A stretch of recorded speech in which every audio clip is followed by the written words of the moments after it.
Well guys, as you can see, it's finally raining. For those who are not from the area, it's been very dry summer. It seems to be the norm lately, in the last few years at least. And I don't understand it. I pump gas in Canada, I paid the carbon tax, it should be fixed. Mr. Trudeau, I think your carbon tax isn't working. Just a thought, Anyways, this is not a political channel. Just sharing something. Anyways, it's been a few days since I've had access to my GoPro, so I thought I'd do some filming. As you can see, it's raining outside, and here's Blue Thunder. Last few days, I was able to get some paint to matches the color that the truck's been painted, because it's not actually the original color from 1979. At some point, someone repainted it. So it's been fun trying to figure that out. Actually found a color that was really close. I got my wife, who used to work in a paint store, to color match it. She says, yep, that's about as close as you're gonna get. So you can see some of the spots, the rock chips. I was actually able to go over with a small paintbrush and clean it up a bit. A few spots that look a little bit darker, but for the most part, it's matching. It's no longer quite obvious where the paint chips were, which was what I was looking for, because this truck's not mint. It's in really good shape for its age. It's unrestored, so I'm pretty happy with that. But yeah, it is what it is. Try to make it look the best it can for now. Maybe down the road I'll actually replace some sheet metal, make it look a lot nicer. But for now, I'm on a budget and don't have lots of time, so I do little fixes where I can to make it look good. Well, you can see we're inside now. Rain's falling outside. I don't know if you can hear it, but it's one of my favorite parts about living in a trailer is the sound of the rain on the roof. It's like the same sound as if you had a metal roof. It's really nice to fall asleep to. Sometimes at night, watching TV and I hear it, I tell you, it can put me right to sleep. Well, as you can see, Katie heard the quad come up. Being on a farm, we use a quad to get to and from the barn sometimes. Every time my parents come up on the quad, it sets Katie off. She's so funny.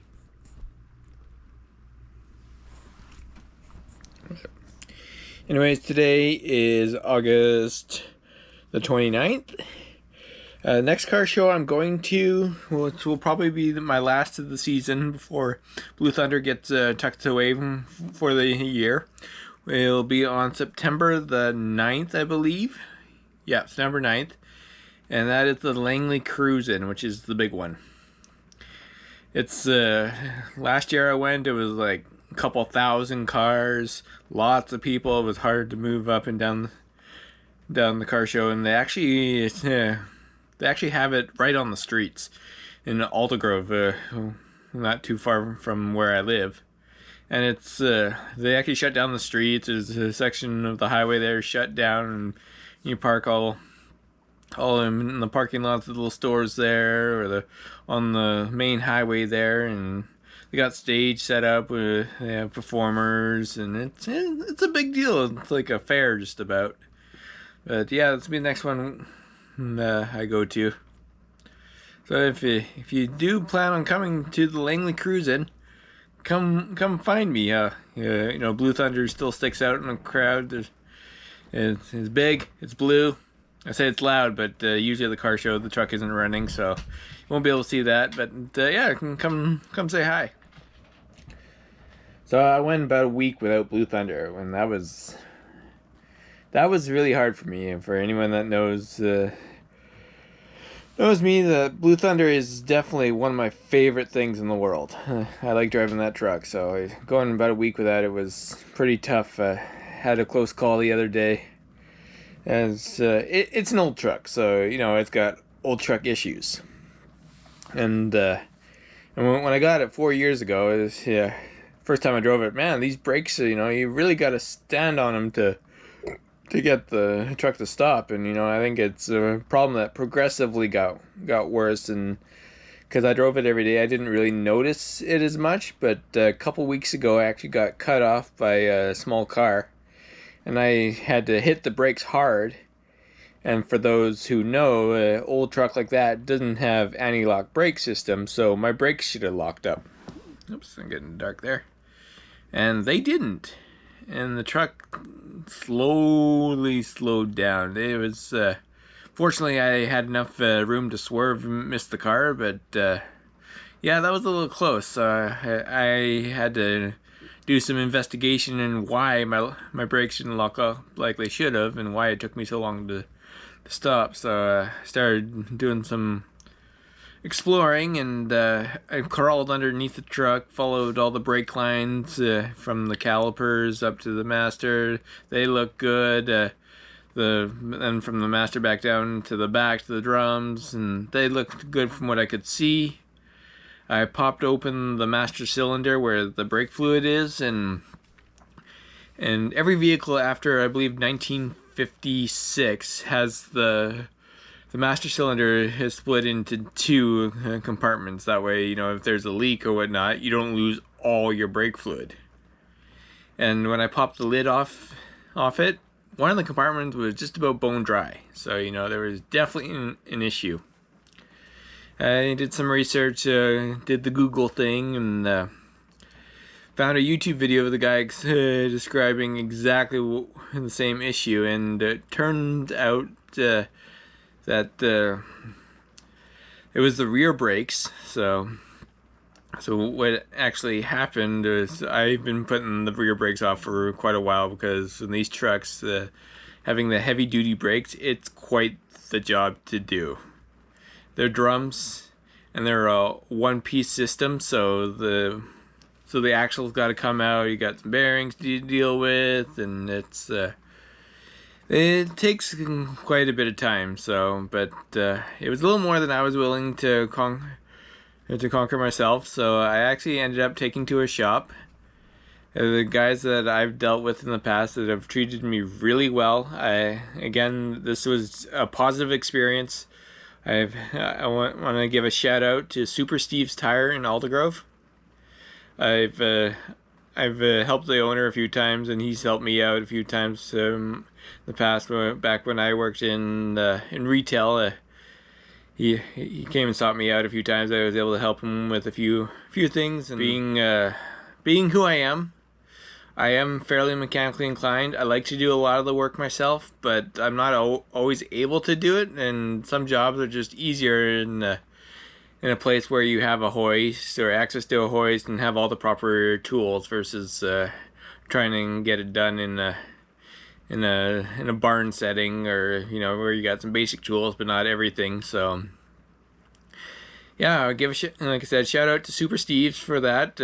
Thanks for all the guys there. They looked after me, and they did awesome work. Got Blue Thunder back. They had it for one day, so it didn't take too long. I think the shop time, they said it took about 6 hours, so which is reasonable. So it was very good. So I got it back, and man, I don't think Blue Thunder's ever stopped that good, and at least in the time I've owned it. So found out, what happened was the brake shoes got so thin from being worn out over the years that the wheel cylinders actually popped out. So that's where all the brake fluid went. So the reason why I didn't find brake fluid leak anywhere is because it was all stuck in the drum. So that's the update on my week without Blue Thunder.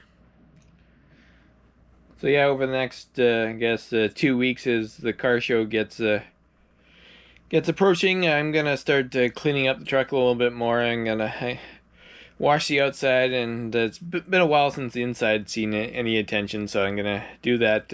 Again, Blue Thunder is not a garage princess. I use it on a daily basis. I usually drive it not quite year round, but usually it comes out at the beginning of March as soon as the weather starts turning nice, and it usually goes back into hibernation sometime in October. and that's not like just driving on the weekends during the on season. That's a that's just about daily driving. So it gives a Clifford a break, and Blue Thunder does a lot of the driving. And yeah, sometimes it can get expensive with that big block 460 in there, but I don't usually drive too far. I find I get better gas mileage if I hang around town and take the back roads versus highway driving, which is kind of the opposite of modern cars. But that's what happens when you got big block performance and transmission that only has 3 gears. So having the C6, it's she cruises comfortably around 80 kilometers an hour. Anything below that and anything above that, you get into over 100. You can definitely hear the engine work more, and you know, when the engine works more, it takes more gas. So anyways, guys, this was just a quick little update video on what's been going on the last little while. For those who don't know, my dad actually started up his own channel, Chicotin Rob, and so far he filmed his progress on his boat project, what he calls the GRU project.